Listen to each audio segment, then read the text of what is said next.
Hello. Yeah, your volume is very low, Himaxee. Okay, but I Just it have kept needs it. I now it's mean bit this. okay. Yeah, now it's Yeah, yeah, better. it's full volume here. Okay, sir. Yeah, I Now think it's okay. Yeah. all Yeah, right, now sir. it's okay. Now it's okay. Okay, Fine. okay, okay. Thank you, sir. Yeah. May I start?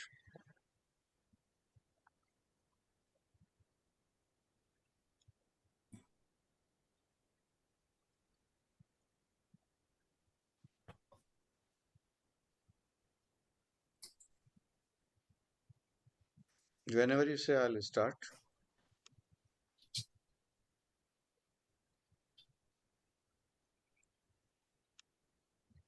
Sir, we can start. We can start? Okay. Yes, sir. Okay, fine.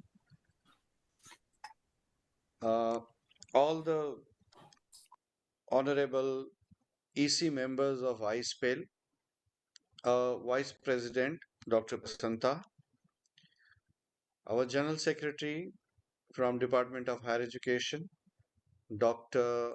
J. Ghansham sir, and I can see Dr. Kshamata Chaudhary, Shamulika Saika, Dr. Neetu Kumari Gupta, Dr. Archana Singh. You're all welcome to this iSPELL monthly lecture series, which we have. This is going to be the second in the series on every second Saturday. This is the month of Feb. We have started this series from 2026. We are all glad to be here. iSPELL has completed almost 5.5 years in the sense that it started soon after in the COVID year 2020, 5th of September.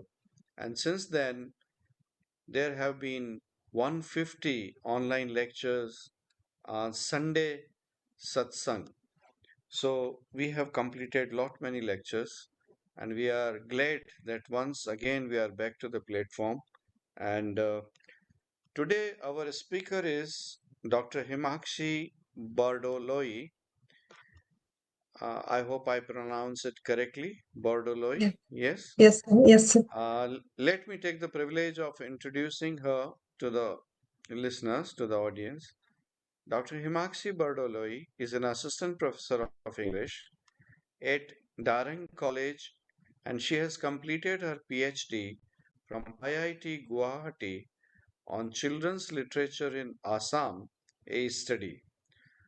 Her academic interests include children's literature, disability studies, environmental humanities, and post humanism.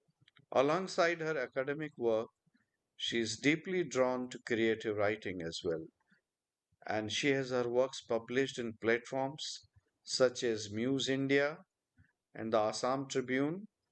She has a poetry book to her credit, which won her the 21st Century Emily Dickinson Award by Bookleaf Publishing. So we have a very enlightened speaker today with a lot of achievements to her credit, and we are very keen to listen to her on the topic on which she is going to make a presentation and the scholarly talk. So, madam, you are welcome, Thank and you I so much. welcome you to begin your uh, plenary talk. Thank you. Thank you. Thank you so much, sir. A very good evening to everyone present here. At the very outset, I would like to thank iSpell for giving me this wonderful opportunity to share my thoughts on something that is very close to my heart. It's always a pleasure to exchange ideas and learn from such thoughtful and inspiring minds. Well, this is my second lecture on this platform. Um, Today, on a day often associated with love and warmth, I will be speaking about something rather dark and unsettling. The title of my talk is I'm just sharing my screen. So let me know if it's is it visible? Yes, ma'am. It's Okay, Yes, madam, it's visible. okay, thank you, sir. All right. Fairy tales from Assam and the hard facts, a postmodern perspective. Well, let me clarify at the beginning that I will not be focusing on postmodern narrative techniques or formal experimentation. Instead, I'll be approaching this text from a postmodern sensibility. So, my primary focus will be on uncovering the hard realities embedded within Asmi's fairy tales.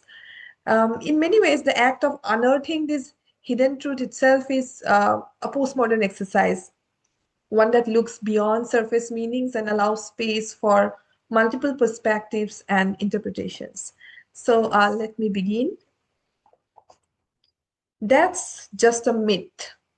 It's nothing but a fairy tale. So, referring to such statements as insulting catchphrases, Maria Tater, one of the prominent folklorists and the writer of fairy tales, tells us in her introduction to The Hard Facts of Grimm's Fairy Tales that, and I quote her, they remind us of how the symbolic stories we tell, no matter how much they help us navigate the real, are dismissed as trivial or disdained as lies. But these seeming trifles can transmit higher truth, in part because they conceal as much as they reveal, challenging us to unpack the wisdom that drive their plots. So fairy tales as people's cultural narrative, it talks a great deal about real life heroes and heroines in the form of exemplary stories. Fairy tales also guide our actions and help us navigate the perils and possibilities of the real world, as many scholars have agreed. However, the therapeutic value and normal education do not work without what is called a high coefficient of weirdness. So, as once again, Maria Tatter says, fairy tales deliver not only the shock of beauty, as Max Lucci puts it, but also jots of horror, rewiring our brains and also charging them up, challenging us to think more and think harder about the harsh realities exposed in them. Maria Totter's comment comes in the light of the dark, gory tales and violent aspects of fairy tale in the context of Germany's Brother Grimm's. However, it also offers a fertile ground to launch a similar inquiry into our own cultural values. So that's what I have precisely, tried to do. So a closer examination reveals that many of the fairy tales emanating from this regional scenario of Assam also highlight similar cruelty, horror, atrocity, fear, and violence. So, what does it tell us actually, notwithstanding the cross cultural similarities of folk tales across the globe? Does such violent depiction speak at large about unwarranted power structure which shaped the tales in accordance with the social and moral codes of the Assamese society of those times? In other words, what role did the prevailing moral and social code of Assamese society play in shaping or informing the tales meant for children? So, in this context, these are some of the questions that came to my mind based on which I have undertaken this study. So, in order to see how power relations operated in the representations of violence in folk and fairy tales, it is indeed very, very necessary or imperative to unearth the dark, hard facts of Assamese fairy tales. So I have chosen a few tales from prominent writers and folktale writers and collectors such as Lakshminath Besbarua. Lakshminath Besbarua is one of the earliest, in fact, he was the first to compile folk tales for a similar project as the Brother Grimms had carried in Germany a century earlier, that is more of a patriotic enterprise. So in his collection of tales, so politics of gendered violence in Assamese fairy tales. So there is a tale called Tula Aru Teja, Tula and Teja, who are two sisters, stepsisters, in fact. So it's quite interesting to see how actually in this particular tale, this Lakshmana Besbura has deployed violence. So in one of the fairy tales entitled Tula Aruteja from Bezborua's compilation of Buriyai Khadhu, Bezborua projects a bone-chilling image of violent retaliation when a king punishes his stepsister-in-law named Tula, so you can see in the picture the two sisters, and stepmother-in-law by presenting the latter with the chopped off head, hands, and legs of the former, along with a tin of Tula's blood. And what was the crime? The crime, however, was treachery on the part of the stepmother who sent her own daughter Tula as the king's wife by replacing her stepdaughter Teja with Tula. By casting a spell on Teja and converting her into a house sparrow, Tula's mother was successful in her attempt to make her daughter the queen, although for a temporary moment. However, the consequence was horrendous, as Tula was brutally murdered by the king, and the mother was made to eat the flesh and blood of her own daughter, as evident from the song of the king's delivery men. And I quote the song. Kin was cooked, kin was served, kin was eaten by kin. Kin's blood lit up the lamps, the whole place cursed be.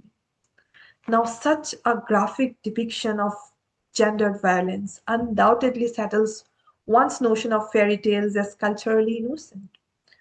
What needs to be asked at this point is, do we need to perpetuate such stories with such dark, violent image to our children in the name of didactics or moral correctives?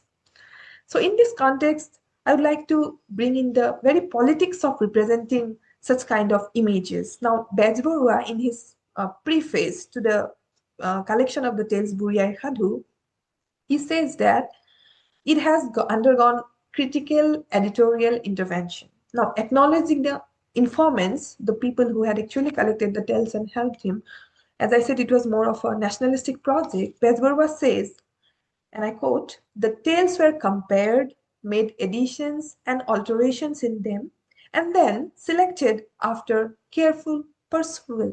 In reality, it may be mentioned that the language in which they wrote the tales to us is literally not there. One may incidentally come across an original sentence or two in certain tales. Some of these tales, of course, are completely ours. Be it whatever it is, we are grateful to them for their help. Now, it is interesting to note that despite editorial intervention, violent, grotesque image, which must certainly shock the sensibilities of young children, are very much a part of Buriyai Khadu. Which parts of a work then are censored and which parts are acceptable? What is the rationale behind the whole selection process?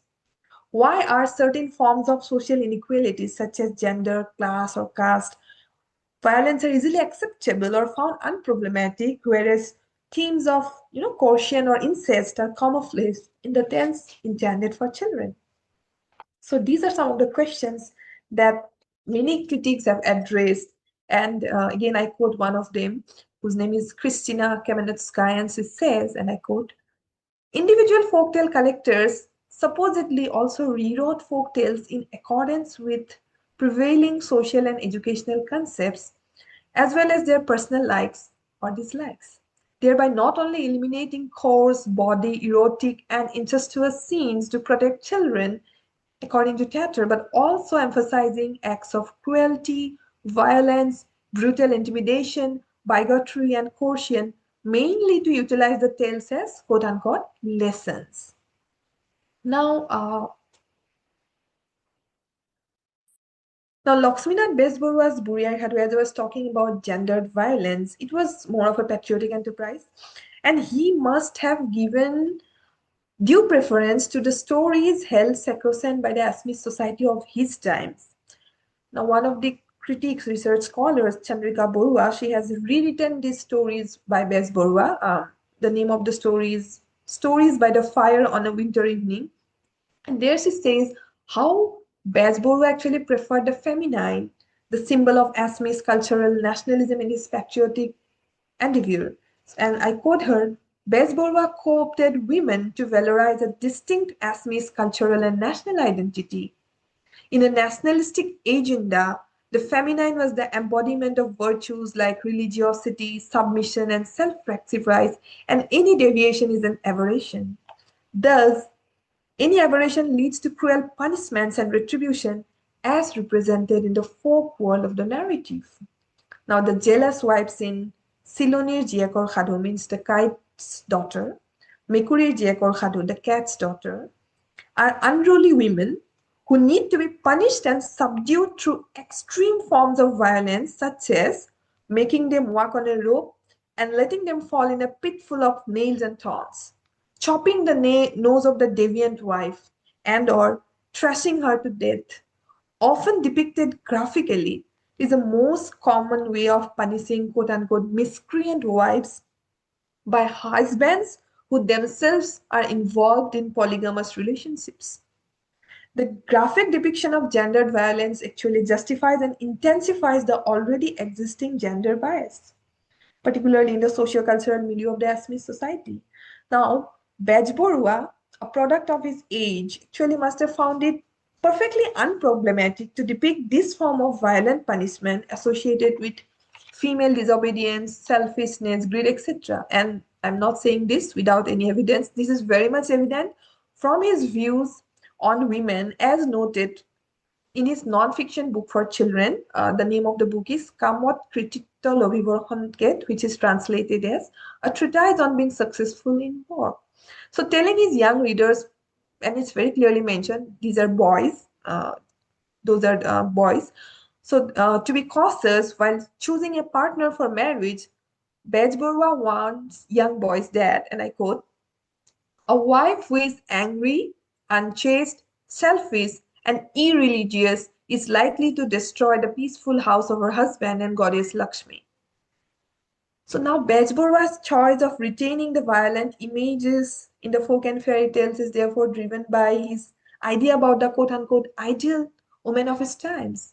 Now, interestingly, the writers who compiled folk and fairy tales in subsequent times also imbibed similar values when it comes to the depiction of gendered violence. So now this is a different story, which is written by Harat Chandra Goswami. Now he has written this collection of fairy tales, Ahomiya Hadukatha, in 1929, and it depicts the violent scene of, the accidental killing of an old woman by 7 fools in his story titled Jongoli Bacha. So the story is believed to be Assamese parallel to the Kachari tale, the 7 simpletons. Now, in one instance of this particular story, the 7 foolish servants of a Brahmin were asked to carry their respective bales of harvested paddy crops and unload them on wherever the Brahmin's mother would tell them to do so. So, on being asked, the old lady, the mother of the Brahmin, tells them in vexation, if you are unable to find a proper place, put it on my head. In an instant, the 7 fools unload the bales of paddy on her head and returns to the paddy field. When the Brahmin learns about their foolishness, he rushes home only to find his mother dead. Now, after the ritual of crying, the Brahmin tells the fool to cremate her by the riverside. As the fools are carrying the woman's body, it gets knocked off against some bamboo pool, and consequently, the fools are unable to locate her body. The 7 fools therefore forcefully take a different lady to the crematory and burn her without just knowing anything about her to ashes, substituting her for the missing woman. The Brahmin, on the other hand, discovers his mother hanging from a tree, and understanding the servant's foolishness, he cremates his mother and later, mind my word, releases the foolish servants. Now, what is interesting in Goswami's story is the fact that violence in the above story does not arise from this traditional conception of retribution. Rather, an enactment of violence is designed in the story to evoke humor. The 2 old women in the story are not remotely transgressive characters, and the tale is not, to put in the words of Tatter, story of transgression and punishment or victimization or retaliation. The story instead takes a slapstick turn with the sole intention of providing entertainment rather than to educate or punish. However, what lies behind the curtain of amusement is the pain and suffering inflicted upon the bodies of the 2 elderly women in the story. While the jealous wives are punished in the most gruesome manner for being seemingly wicked, there appears to be hardly any male character who incurs an equally cruel punishment in folk and fairy tales. Even the 7 servants in Goswami's Jangoli Vassa were just asked to leave, and they did not receive an appropriate punishment for their heinous crimes. Now, this grisly scene of bodily torture, worthy of censure, has no other function in the story than to generate a comic effect. The larger question is, why such gory scenes of female bodily torture and violence retained in tales meant for little children? Such tales were probably preferred by the editors or compilers for the moral purpose they serve, as a sort of cautionary tale, as in Bezborua's tale, or possibly for the comic possibilities it generates, like in Goswami's tale. Now, the attribution of such cruelty and violence to the state relatives or to idiotic simpleton characters such as the 7 servants make it much easier for editors to pass it down to children. However, what cannot be overlooked is the inherent gender bias operative within the very structures, even when the tales are read as children's tales. So it is interesting to note that the stories emanating from the tribal culture of Assam, where women's position is considered to be relatively better than that of women in mainstream Assamese society, also portray remarkable incidents of gendered violence. So there is another story now. This is written by Prafulla Dr. Goswami, and in this story, which was written in 1968, Parbat Bhoyamo Monoram Khadu. So this is actually a collection of folk tales from Kochari, Jaintia, Khasi, Naga tribes of the then Greater Assam. And this is one of the early accounts of tribal folk tales from Assam. However, unlike Bezborua, Goswami's stance on the collected tale was primarily as a folklorist rather than as an author of children's literature. So Goswami was more interested in the motif index of folk tales from Assam, did not find it necessary to eliminate stories for children with an incestuous theme. For instance, in one of the Kachari origin tales, as I said, Bijuli Aru Meghor Gajoni means thunder and lightning. An incestuous marriage between a brother and sister, Rauna and Rauni, was arranged by the relatives of a certain family. However, Goswami's editorial intervention is visible in the disapproval expressed against such an act by a character in the tale, as evident from Rauni's remark in the story, Shai, where in the universe do brothers and sisters get married? If I give consent for such an outrageous act, the earth will strongly condemn us. I shall therefore try all means to avoid this marriage. Eventually, to escape the distasteful union, Rauni takes a flight to the sky by giving up her human form and takes the shape of lightning. Rauna, on the other hand, follows her up to the sky in the form of thunder, but can never reach her. Thunder and lightning, according to the belief of the Kacharis, are the brother and sister who are close but will never meet. The tale's etiological turn and sympathetic gesture towards the female apparently makes it acceptable for children. However, the darker aspects of such a tale throw new light on the gendered relations of domination and control in the familial setting. Now, I have come to the last story, of course. Now, cannibalism, if we say, it's a predominant feature of fairy tales across the globe, be it Tularu Teja from Assam or Little Red Riding Hood from Peril and the Butter's Dream. The issue of female cannibalism occupies a pivotal role in fairy tales. Now, when it comes to Prafulla Dr. Goswami, who is an eminent folklorist from India, it is really interesting to note how he chooses to retain this motive of cannibalism in some of his tales and decides to omit it in some others. Now, for instance, in his collection of tales, Ahom Dekhor Khadu, there is a tale entitled Teja Aru Teji, which is a variant of Bedborua's Tula Aru Teja, the story which we have just discussed at the beginning.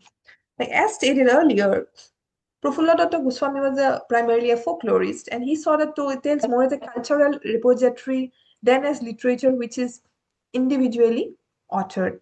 Now, the similarities therefore are quite obvious when it comes to the tales. Strikingly, it is the degree of difference with respect to the plot of the narrative which provides new insight into the structural violence embedded in the text. Excuse me.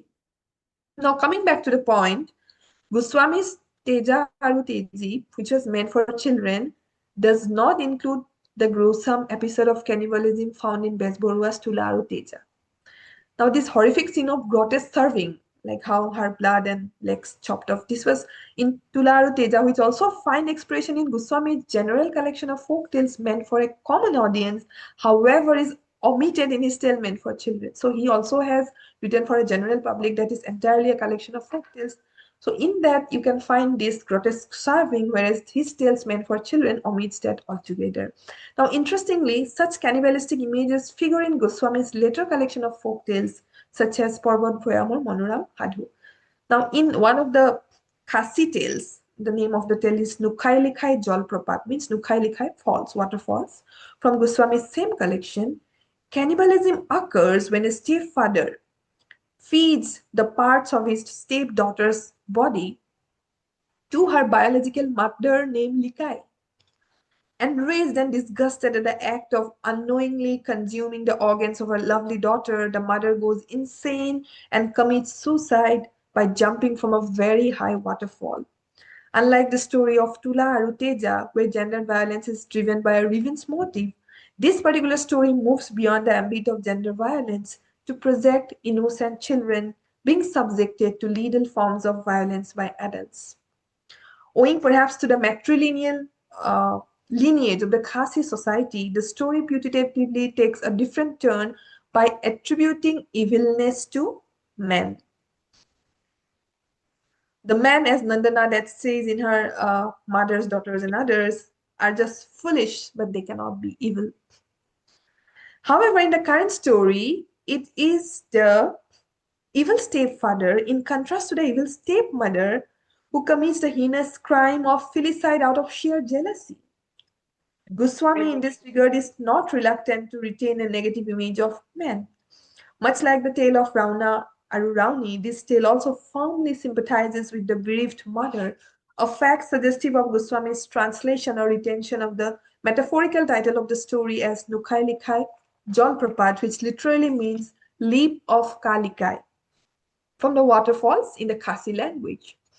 Prafulla Datta Goswami's decision to retain the violent image in this particular story must have been engendered by issues of authenticity, where he tries hard to project a reliable image of the tribal society to his readers. However, by leaning the narrative towards the socially marginalized characters, Goswami offers new perspectives on the darker aspects of fairy tales emanating from Assam. Now, I have almost reached the conclusion part now. Despite contentious debates over the appropriateness of violent content for young readers, dark violent elements remain an integral part of children's literature. And this image is from Hansel and Gretel, where Gretel actually pushes the witch, and this is the chimney, where actually the chimney pan where they are cooking. So the portrayal of violence, be it in Assam, be it in Europe, be it in Germany or France or any part, so this remains a crucial, contentious debate, whether how much of it is appropriate, how much of it is not appropriate. So, but however, my concern is the portrayal of violence in different children's texts hold different socio-cultural and ideological ramifications, and based on that, we it's high time we think and decide like how much of that should be given, whether there should be a balanced approach. Why should I this actually this picture is from my daughter's book, so sometimes as the daughter of a 6-year-old mother, I ponder and think like why should I allow my daughter to read stories of such kind of stories, just like Tejimola. This picture actually this morning I'm just sharing, this morning as I was preparing this slide, she was asking why is in this particular picture, why is Tejimola lying in a pool of blood, is this why her name is Tejimola? So as I said, this is something very close to my heart, this topic, and raising a daughter and coming across such kind of questions, it actually make us think, all of us, that our children, should they consume this kind of tales? If not, then how should we go about it? So with that, I have come to the end of my brief talk actually. So, and it's open for discussion, and I welcome your suggestions, opinions, and discussion. Thank you so much. Thank you so much for your insightful lecture. It was really an interesting deliberation on your part. I hope I'm audible. There are many participants who have joined very late, and I welcome all the participants in this evening Sunday monthly satsang. This is the Indigenous Society for the Promotion of English Language and Literature, iSPELL, and we have already completed 120 Sunday Sahitik Satsang, Triple S, which we have already completed. This is the second monthly Sahitik Satsang. Last month it started in January 2026, and now this is the second one. The keynote speaker today was Dr. Himaxee Borodoli from Assam, and her topic was, those who have come late, let me tell you that her topic was very interesting about the fairy tales from Assam and the hard facts, a postmodern perspective. And she's Dr. Himanshi is the assistant professor of English at Darang College, Tepur, Assam. Now, what we can see is she has raised certain pertinent issues, and there's a different perspective and shift in the sense that she has treated violence as a comic effect. This altogether seems to be a different concept. How can violence be used as a comic? And she has quoted some enactment of the violence can generate humor, and violence does not simply arise from the retribution. She has talked about the transgressive characters and about the she narrated the story and the entertainment aspect and suffering and punishment and all that. And what we can see, the second aspect she talked about incestuous elements in fairy tales, and she has really raised pertinent questions. The questions are the research questions, are the questions under the probe for writing and about her presentation, and as well as presenting in her research paper what ought to be and what ought not to be. So she has talked about Goswami's editorial intervention, and then she talks about the distasteful union as she talked about the incestual relationship of Ravana and Ravani. And then lastly, she talks about cannibalism and very interesting example she has given. And ultimately, in the last conclusion, she has raised pertinent questions and tried to answer them well. Now, this session is open for discussion. I can see as many as there are more than 40 participants, 34 plus 6, and maybe 40 to 45 participants are there in today's evening monthly satsang. So this session is open for discussion, and I welcome all the scholars, faculty members who are present here to reflect on this lecture and to, if you have any queries, you can ask questions. You are all welcome. Uh, thank you, ma'am. You have done a very good lecture, and you have highlighted very important issues also. I like to add one thing. Have you read the two or three books by Payal Datta Mazumdar? Payal Datta Chaudhary, probably. She also wrote two, three books on the folklores of Assam. Have you read it? Oh, no, sir. I didn't read Pile of the She is Monday. also our EC member, and Okay. I have read these two or three books. These are also the folk tales of Assam. It is translated in Okay. English, Sir, is so it you can go retailing? through it and you can enjoy the stories also very well. Is it retellings or these are original folk tales? Or she told that she has translated the original folk Okay. tales. She is Okay. So from actually from Silchar, and she is now working in Refa University or like this, Bengaluru. okay. Thank you, sir, So for the suggestion. yeah, I'll she definitely is look. also our easy member. Yeah, yeah, sure, Okay, sir. Thank you so much, sir. okay, thank you. Yes, sir.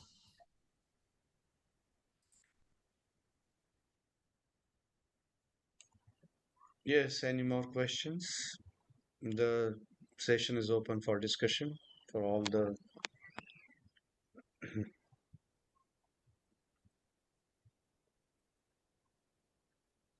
Anyone from you?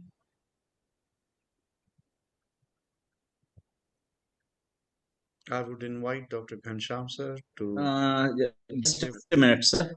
Mhm. With your kind permission, Himakshi, Mm, Yes, sir. yes. uh, thank you very much for not only enlightening us as far as the folk tales of Assam are concerned, but at the same time, you have brought various perspectives in the postmodern era of the fairy tales.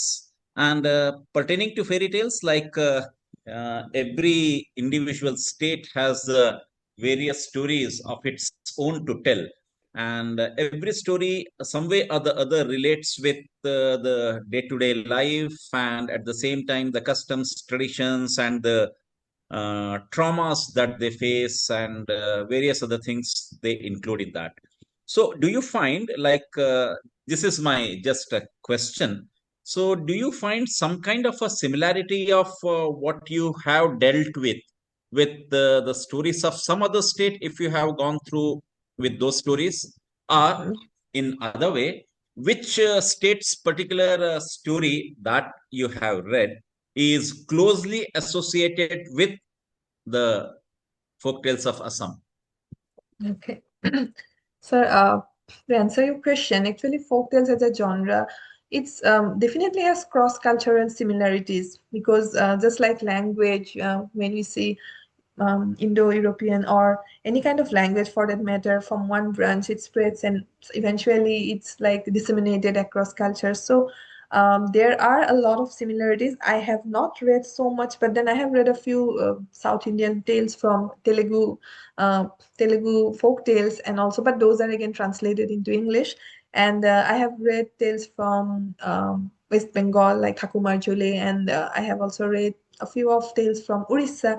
So more or less, there are similarities in terms of character, in terms of, as you have said, suffering, trauma, the kind of violence, and not only within India. Actually, as I have said, there are a lot of similarities between tales.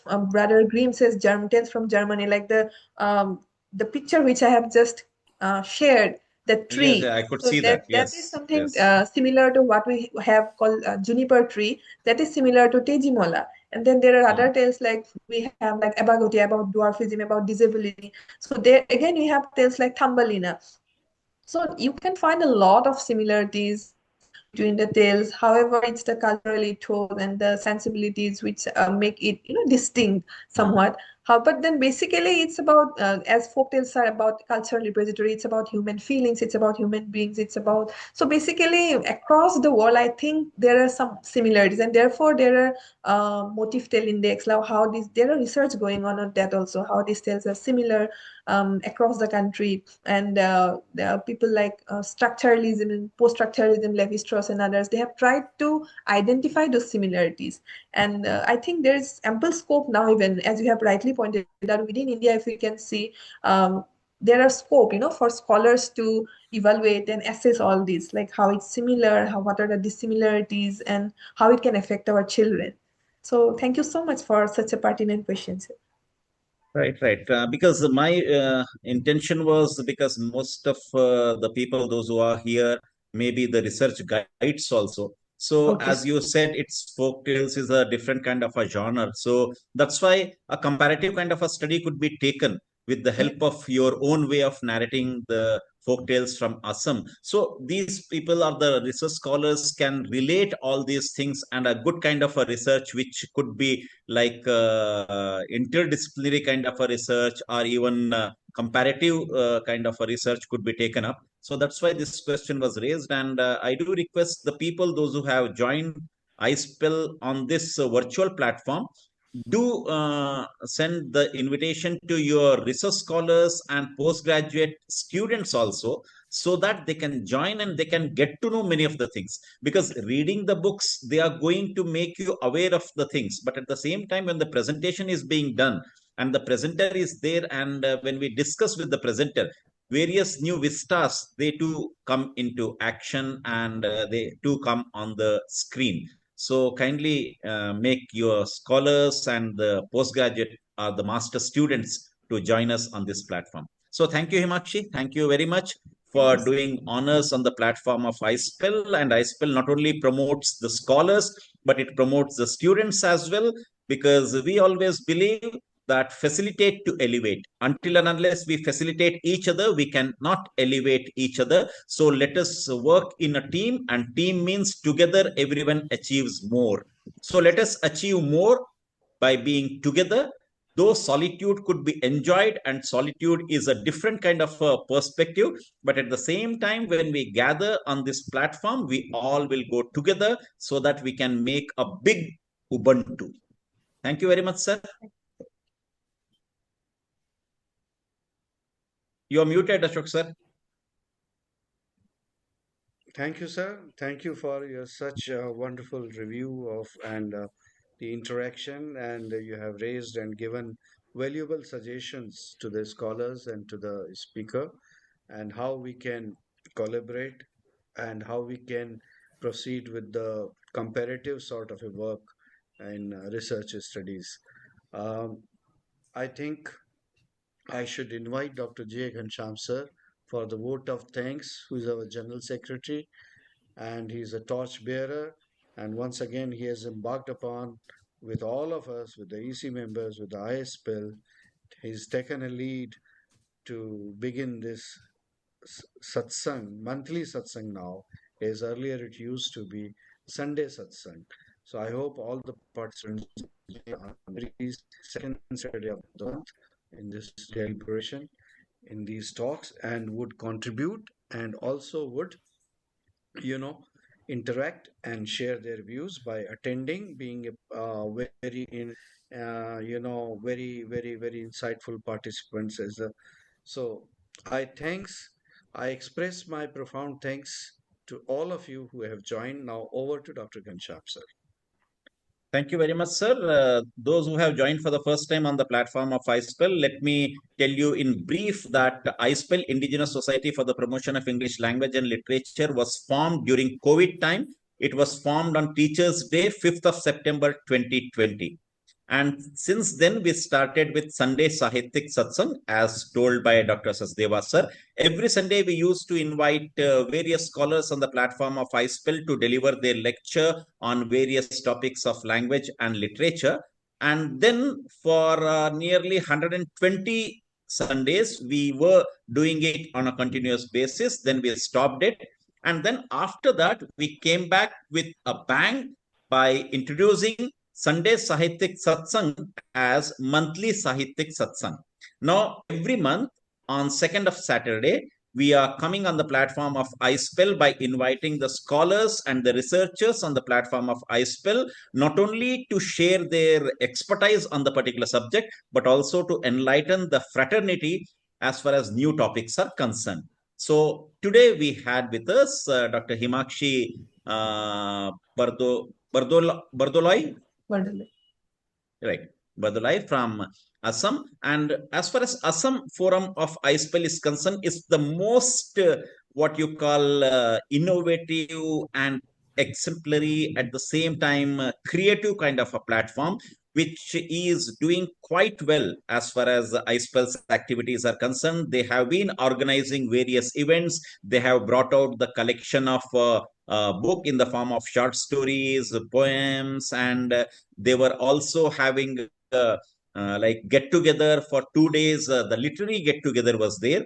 So in that way, iSPELL Forum of Assam is doing in a great way. So we had with us Dr. Himaxee on this platform. So Himaxee, thank you very much for enlightening us, and really we benefited with your talk, and it has led to various other subjects to open up as far as research and writing the research papers are concerned.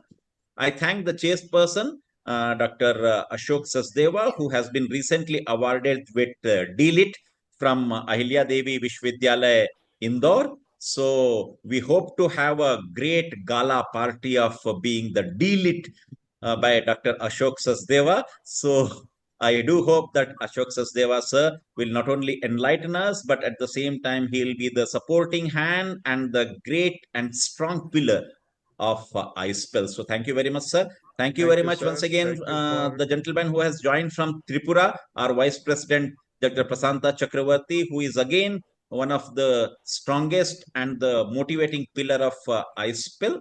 I must not forget to thank Mr.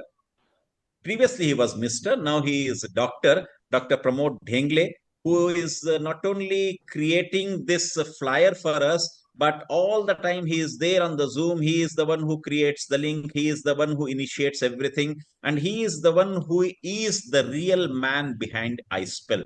So I would like to request Pramod to show his beautiful face to all of us, because the man behind the screen should be seen. Pramod, are you there? Yes, sir, I am here. Okay. So Visible? we like to see I have Dr. captured the moment. Dr. Pramod. Yes, sir. We like to see Dr. Pramod. Right. I am here, sir. The light is so powerful over Yes. your head that we cannot see properly. Sir, it's not Yes, the that's light, right. it's the aura that he has Proper created. visibility is not here. That's why. Yeah. Thank you, sir. Yeah. So he is Dr. Pramod, who is behind the screen. He is the real playback singer of iSPELL. So thank you, Pramod, for doing the honors on the platform of iSPELL. So I would like to remind all the participants on this platform, the link is provided there in the chat box. Kindly click the link and get your certificates. We provide certificates to all the people, those who join us on the platform of iSPELL on the second Saturday for the monthly Sahityik Satsang.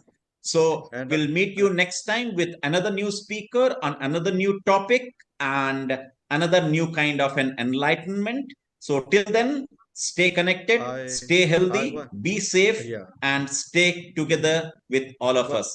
1 second, sir. And I Yes, also sir. acknowledge a very, very intellectual presence of great stalwarts here. Like we have Dr. Hemant Gehlot, retired professor, senior professor, and principal of the college from Ujjain. We have Deepti Jain, head of department from Chhindwara. We have Sita Jaiswal, Dr. Kshamata Chaudhary, Dr. Alka Kumar, and Kirti, Dr. Neetu Kumari Gupta, Shamulika. We have Archana Singh, Yogesh Singla, Garima Rajved, Garima Sanjay Dubey. So we have many, stalwarts of English present here. So delightful. And I welcome you all, sir, and appreciate your presence here. Thank you so much. Thank you so much. Bye-bye. Thank you, everyone. Thank you, sir. Yes. Okay, Thank you, Pramod. sir. I acknowledge your acknowledgement really is a great, kind of a really and I'll try to join. It was my first time. I'll try to join every second Saturday. It will be a privilege for me. Thank you so much for sending the link and the invite, sir. Thank you. Dr. Kshamta has also joined, Sasdeva sir. Yes, sir. Yeah, I know. Yeah. Sir, from the very beginning, I was there with you. Suddenly, I Yes. got at the moment you were giving the Thanksgiving, I got a call from. So I had to shift. So I don't know what happened in between, but I was happy to hear Himaxee ma'am. Maybe And that's a Valentine Day call. so it's nice to be back on the track and to means to interact and to be a part of this association itself is a great honor for everyone. So thank you for giving us the platform to be together again, and let's be always to be together. Thank you so much. Thank you. Thank you. Thank you Thank you very to much. all. Thanks a lot. Yeah. Thank you. Should we call it a wonderful evening? Yes, sir. And, Thank you, sir. and bye to all of you. Thanks. Yes. Thank you, sir. Thank you all.